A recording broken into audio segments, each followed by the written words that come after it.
Hello, good morning, जोहार, मैं संजय और आप देख रहे हैं न्यूज झारखंड। चलिए जानते हैं झारखंड की आज की 25 मुख्य बड़ी खबरों को। रेल मंत्री बोले, ओडिशा रेल हादसे की सीबीआई जांच होगी। सुबह कहा, इंटरलॉकिंग सिस्टम बदलने से एक्सीडेंट हुआ। रेलवे ने सिग्नल गड़बड़ी को वजह बताया। ओडिशा में शुक्रवार शाम को हुए रेल हादसे की सीबीआई जांच कराई जाएगी। रेल मंत्री अश्वनी वैष्णव ने रविवार शाम को बालासोर में प्रेस कॉन्फ्रेंस कर इस बात की जानकारी दी। रविवार सुबह एक्सीडेंट साइट का जायजा लेने के बाद रेल मंत्री ने कहा था कि इलेक्ट्रॉनिक इंटरलॉकिंग में बदलाव की वजह से एक्सीडेंट हुआ। जिम्मेदारों की पहचान भी कर ली गई है। रेल मंत्री के इस बयान के कुछ देर बाद रेलवे बोर्ड के operation and business development member Jaya Verma ने दिल्ली में प्रेस कॉन्फ्रेंस के बाद कहा कि शुरुआती तौर पर लगता है कि सिग्नल में गड़बड़ी थी। इधर ओडिशा के चीफ सेक्रेटरी प्रदीप जैना ने रविवार सुबह दावा किया है कि हादसे में 288 नहीं बल्कि 275 लोग की जान गई है। उन्होंने कहा है कि कुछ 100 दो बार गिन लिए गए थे, इस वजह से मृतकों की संख्या में गड़बड़ी हुई है। हादसे में 1175 लोग घायल हुए हैं, जिनमें से 793 को इलाज के बाद डिस्चार्ज किया जा चुका है। वहीं रविवार शाम की प्रेस कॉन्फ्रेंस में रेल मंत्री ने कहा है कि 2 मेन लाइनों में पटरी का काम पूरा हो गया है। बिजली की लाइनों पर काम चल रहा है। अस्पताल में घायलों का अच्छा इलाज चल रहा है। जो लोग इस हादसे में घायल हुए या जान गंवाई, उनके परिजनों से संपर्क करने की कोशिश जारी है। ओडिशा ट्रेन हादसे में झारखंड के 60 लोग घायल, 3 की हुई मौत, कई लोगों के मोबाइल नंबर मिसिंग। ओडिशा के बालासोर में 2 जून को हुई भीषण रेल दुर्घटना में अब तक झारखंड के 3 लोगों की मौत की पुष्टि हुई है। इसमें 3 की पहचान कर ली गई है, जबकि 100 का अभी तक शिनाख्त नहीं हो पाया है। वहीं इस हादसे में झारखंड के 61 लोगों की पहचान की गई है। हालांकि मृतकों और घायलों की संख्या बढ़ सकती है। मुख्यमंत्री हेमंत सोरेन के निर्देश पर श्रम सचिव राजेश शर्मा के नेतृत्व में अधिकारियों और चिकित्सकों की टीम ने रविवार को बालासोर में घटनास्थल का जायजा लिया और इस हादसे में झारखंड के पीड़ितों से मुलाकात कर पूरी जानकारी ली। मिली जानकारी के अनुसार इस दुर्घटना में झारखंड के 3 लोगों की दुखद मौत हो गई है, जबकि 61 लोग घायल हुए हैं। कुछ लोगों के मोबाइल नंबर मिसिंग है, जिसका सत्यापन किया जा रहा है। बताया जाता है कि घायलों में अधिसंख्यक संताल प्रमंडल के जिलों के हैं। झारखंड में 9 जून तक झुलसाएगी गर्मी, बढ़ा हीट स्ट्रोक का खतरा। मौसम विभाग ने जारी किया येलो अलर्ट। झारखंड में लोग भीषण गर्मी से परेशान हैं। अभी 1 सप्ताह तक इस गर्मी से राहत मिलने के आसार नहीं दिख रहे हैं। मौसम विभाग ने भी बुरी खबर दी है। मौसम विभाग ने 9 जून तक झारखंड के अलग अलग हिस्सों में लू चलने यानी हीट वेव का येलो अलर्ट जारी किया है। संताल परगना में तो 5 जून से ही लू का कहर देखने को मिलेगा। भारत मौसम विज्ञान विभाग के रांची स्थित मौसम केंद्र ने रविवार को यह चेतावनी जारी की है। मौसम विभाग के पूर्वानुमान पदाधिकारी ने जो चेतावनी जारी की है, उसमें कहा गया है कि 5 जून यानी सोमवार को संताल परगना के देवघर, दुमका, गोड्डा, जामताड़ा, पाकुड़ और साहिबगंज के अलावा पड़ोसी जिले गिरिडीह एवं धनबाद में भी कुछ जगहों पर लू की स्थिति देखी जा सकती है। इसके बाद अगले 5 दिनों तक ऐसी ही स्थिति बनी रहेगी। इसके बाद 6 से 9 जून तक समूचे झारखंड में प्रचंड गर्मी का अनुभव लोगों को होगा। मौसम विभाग ने इस दौरान लोगों को सावधानी बरतने की भी सलाह दी है। मौसम विभाग ने जो परामर्श जारी किए हैं वो इस प्रकार हैं। झारखंड में भीषण गर्मी को देखते हुए मौसम विभाग ने जारी किया परामर्श। सुबह 11 से दोपहर 3 बजे के बीच घर से बाहर निकलने से बचे। हल्के रंग के ढीले सूती कपड़े पहने। धूप में अगर निकल रहे हैं तो अपना सिर ढक कर रखें। कपड़े, टोपी या छाता का इस्तेमाल करें। पर्याप्त पानी पीते रहें। प्यास ना लगे तब भी पानी पीते रहें ताकि आप डिहाइड्रेशन से बच सके। कार्मिक वर्ग को विशेष परामर्श दिया गया है कि वे 11 बजे से शाम 4 बजे तक धूप में जाने से बचे। कठिन शारीरिक श्रम करना हो तो सुबह या शाम का समय चुनें जब ठंडा हो। बाहर का काम करते हैं तो पहले की तुलना में थोड़ा ज्यादा विश्राम करें। इंसानों के साथ साथ मवेशियों को भी धूप से बचाने की जरूरत है। इन्हें भी 11 से 4 बजे के बीच धूप से बचाएं। घर के अंदर ही रखें ताकि उन पर गर्मी का असर ना पड़े। पौधों व फसलों की नियमित सिंचाई करें ताकि भीषण गर्मी में वे सूखे नहीं। हीट स्ट्रोक, हीट रैश या हीट क्रैम्प्स जैसे कमजोरी के लक्षण को पहचानें। चक्कर आना, सिर दर्द, पसीना और दौरा पड़े तो डॉक्टर से सलाह लें। यदि आपको लगता है कि आप बेहोश हो सकते हैं या खुद को बीमार महसूस करते हैं तो तुरंत डॉक्टर के पास या नजदीकी अस्पताल में जाएं। शराब तस्करों के खिलाफ झारखंड पुलिस को बड़ी कामयाबी, 60 लाख की विदेशी शराब जब्त, ट्रक मालिक व ड्राइवर को भेजा जेल। शराब तस्करों के खिलाफ चलाए जा रहे छापेमारी अभियान में रविवार को प्रशासन को हजारीबाग के चौपारण में बड़ी सफलता हाथ लगी है। पुलिस ने गश्ती के दौरान NH2 पर हरियाणा से बिहार होकर झारखंड आ रही विदेशी शराब की खेप को ट्रक के साथ जब्त कर लिया है। थाना प्रभारी शंभुनंद ईश्वर ने पुष्टि करते हुए बताया कि ट्रक से तलाशी के दौरान 15,960 बोतल विदेशी शराब, 2 सेट वीवो कंपनी का मोबाइल बरामद हुआ है। बरामद शराब का बाजार मूल्य 60 लाख बताया जा रहा है। ट्रक मालिक व ड्राइवर को पुलिस ने भेजा जेल। थाना प्रभारी शंभुनंद ईश्वर ने बताया है कि पुलिस अधीक्षक के द्वारा गुप्त सूचना मिली थी कि हरियाणा से बिहार होते हुए अवैध विदेशी शराब से भरा ट्रक तस्करी के लिए झारखंड के चौपारण के मार्ग से गुजर रहा है। सूचना के बाद एक पुलिस टीम का गठन किया गया। गठित टीम GT रोड पर गश्ती लगा रही थी। इसी बीच उस ट्रक को महदी मोड़ के पास देखा गया। पुलिस को देखते ही ट्रक चालक ट्रक को तेज गति से भगाने लगा, जिसे गश्ती दल ने सरदारपुर के पास ओवरटेक कर ट्रक को पकड़ लिया। पुलिस ने गाड़ी पर सवार उस ट्रक के मालिक अनुज कुमार एवं चालक रविंद्र कुमार को गिरफ्तार कर रविवार को जेल भेज दिया है। बिहार की गंगा नदी पर बन रहा पुल गिरा, 4 पिलर भी नदी में गिरे। 1 साल पहले भी इसी पुल का स्लैब गिरा था। बिहार के खगड़िया की अगवानी सुल्तानगंज के बीच गंगा पर बन रहा पुल रविवार को गिर गया। पुल के 4 पिलर भी नदी में समा गए। पुल का करीब 192 मीटर हिस्सा नदी में गिरा है। हादसे के समय मजदूर वहां से 500 मीटर दूर काम कर रहे थे। हालांकि इतना बड़ा स्ट्रक्चर गिरने से गंगा नदी में कई फीट ऊंची लहरें उठी। इससे नदी में नाव पर बैठे लोग सहम गए। पुल का कुछ हिस्सा पिछले साल भी गिर चुका है। इसे SP सिंगला कंपनी बना रही है। पुल का शिलान्यास 2014 में मुख्यमंत्री नीतीश कुमार ने किया था। पुल का निर्माण 2015 से चल रहा है। इसकी लागत 1710.77 करोड़ रुपए है। पुल की लंबाई 3.16 किलोमीटर है। हालांकि इसमें किसी के हताहत होने की सूचना नहीं है।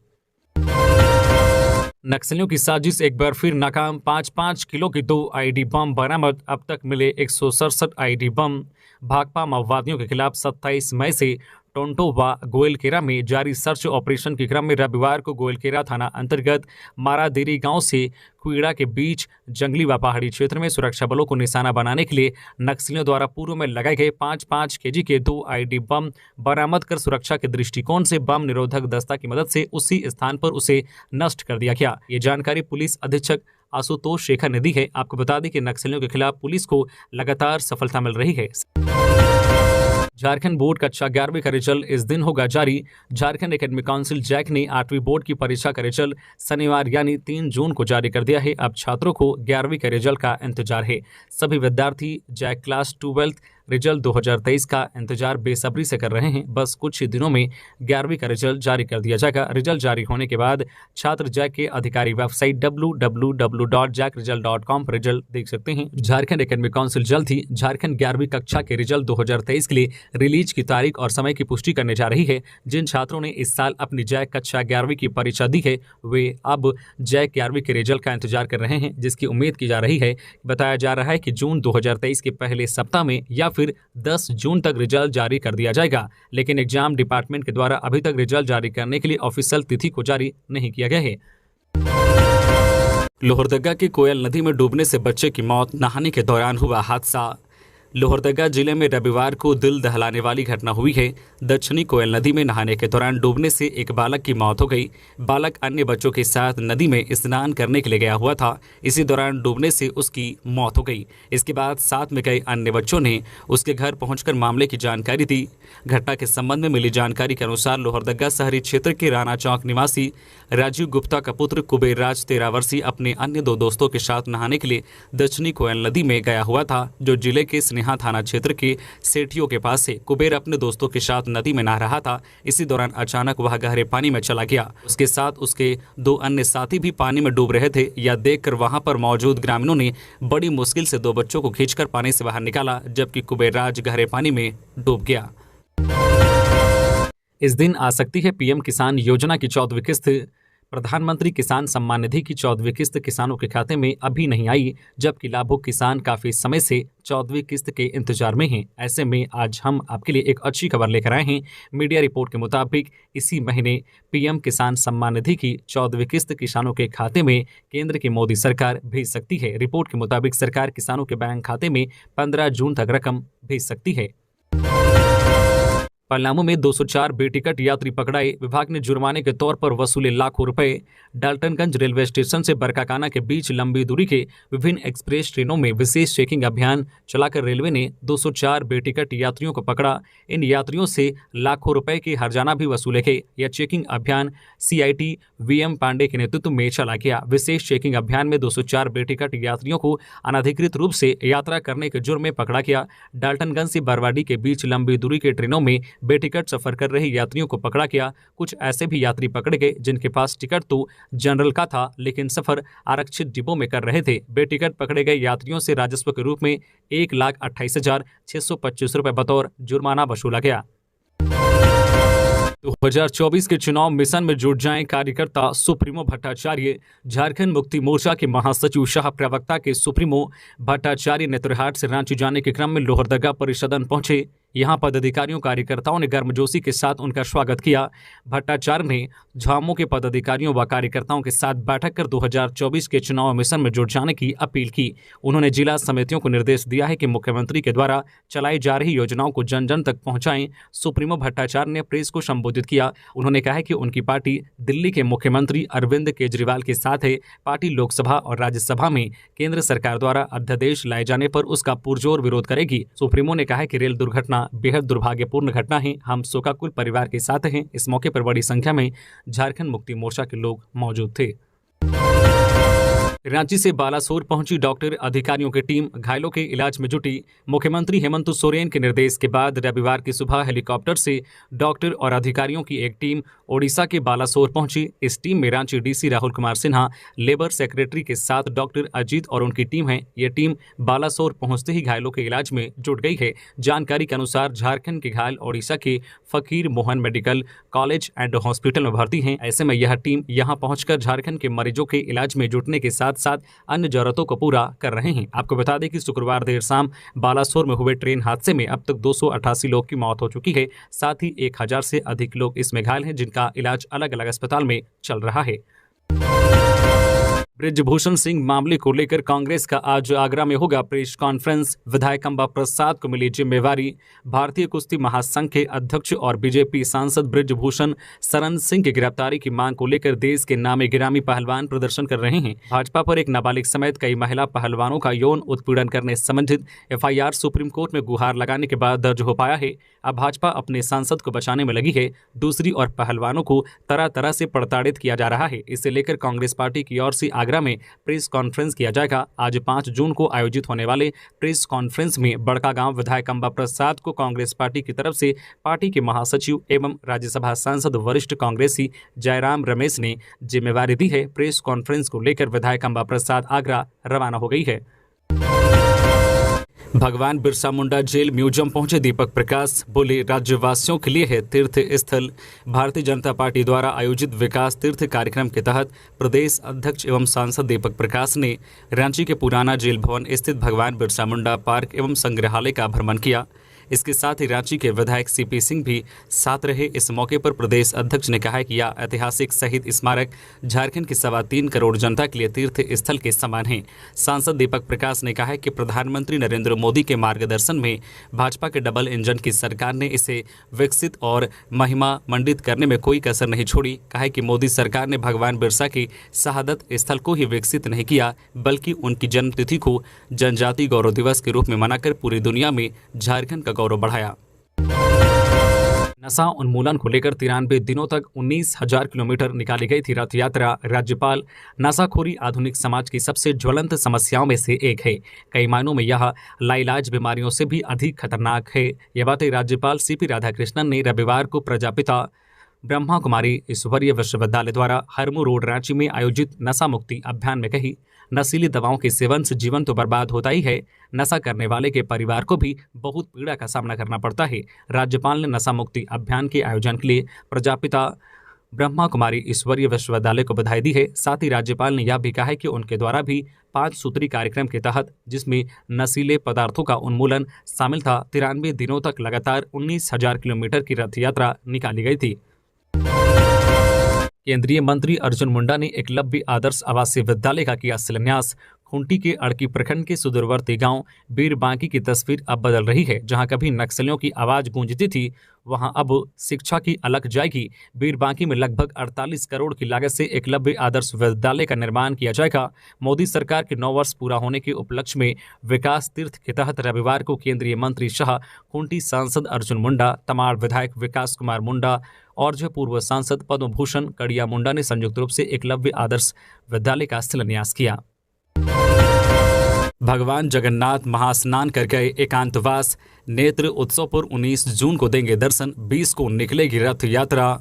जय जगन्नाथ के जय घोष के बीच हरिभंजा, सरायकेला, चांडिलवा, खारसावा स्थित जगन्नाथ मंदिर में प्रभु जगन्नाथ की स्नान यात्रा आयोजित की गई। मंदिर के गर्भगृह से भगवान जगन्नाथ, बलभद्र, देवी सुभद्रा व सुदर्शन की प्रतिमा को पुरोहितों द्वारा वैदिक मंत्रोच्चार के साथ स्नान मंडप तक ले जाया गया। इसके बाद पहले सूर्य पूजा, फिर स्नान यात्रा की पूजा की गई। इस दौरान श्रद्धालुओं की भीड़ उमड़ पड़ी। महास्नान के बाद प्रभु जगन्नाथ, बलभद्र व देवी सुभद्रा बीमार पड़ गए हैं।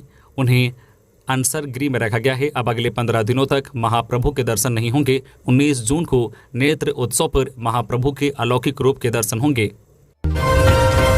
बालासोर रेल हादसे को लेकर सुप्रीम कोर्ट में याचिका दायर, जांच पैनल बनाने की मांग। ओडिशा के बालासोर में हुए रेल हादसे को लेकर सुप्रीम कोर्ट में एक जनहित याचिका दायर की गई है, जिसमें हादसे के कारणों की जांच के लिए जांच पैनल गठित करने की मांग की गई है। मालूम हो कि रेल हादसे में अब तक 275 लोग की मौत हो चुकी है, जबकि 1100 से अधिक लोग घायल हैं। सुप्रीम कोर्ट में दायर याचिका में बालासोर रेल हादसे की जांच के लिए एक सुप्रीम कोर्ट के किसी सेवानिवृत्त न्यायाधीश की अध्यक्षता में एक जांच आयोग गठित करने का केंद्र को निर्देश देने का अनुरोध किया गया है। महिला साथी की हत्या करने वाला आर्मी के जवान उत्तर प्रदेश से गिरफ्तार। सोना जैसा दिखने वाला पदार्थ बरामद। साथ ही महिला का हत्या करने वाला लापुंग निवासी व आर्मी जवान अजय होरो को रांची पुलिस ने गिरफ्तार कर लिया है। यह गिरफ्तारी उत्तर प्रदेश के प्रयागराज स्टेशन से गिरफ्तार किया है। अजय के पास से पुलिस ने सोना जैसा दिखने वाला पदार्थ, 4 ATM कार्ड, एक army canteen card, 2 mobile phone बरामद किया गया है। यह जानकारी रविवार को ग्रामीण SP नौशाद आलम ने दी है। राजेश ठाकुर से संजय लाल पासवान, जयशंकर पाठक व राजेश सिन्हा ने की मुलाकात। नवनियुक्त आवासीय बोर्ड के अध्यक्ष संजय लाल पासवान एवं हिंदू धार्मिक न्याय बोर्ड के अध्यक्ष जयशंकर पाठक, नवनियुक्त सदस्य राकेश सिन्हा ने झारखंड प्रदेश कांग्रेस कमेटी के प्रदेश अध्यक्ष राजेश ठाकुर से मुलाकात की। उन्हें गुलदस्ता देकर आभार प्रकट करते हुए कहा कि प्रदेश नेतृत्व की मजबूती और सरकार से बेहतर संबंध का परिणाम है बोर्ड निगम का गठन होना। इस पर राजेश ठाकुर ने नवनियुक्त अध्यक्षों और सदस्यों को बधाई देते हुए कहा कि आप सभी लोग अनुभवी हैं। मुझे पूरी उम्मीद है कि ईमानदारी पूर्वक आप सभी लोग अपने कार्यों का निर्वहन करेंगे। लोकसभा और विधानसभा चुनाव की तैयारी में अभी से लग जाएं कार्यकर्ता। जोबा मांझी।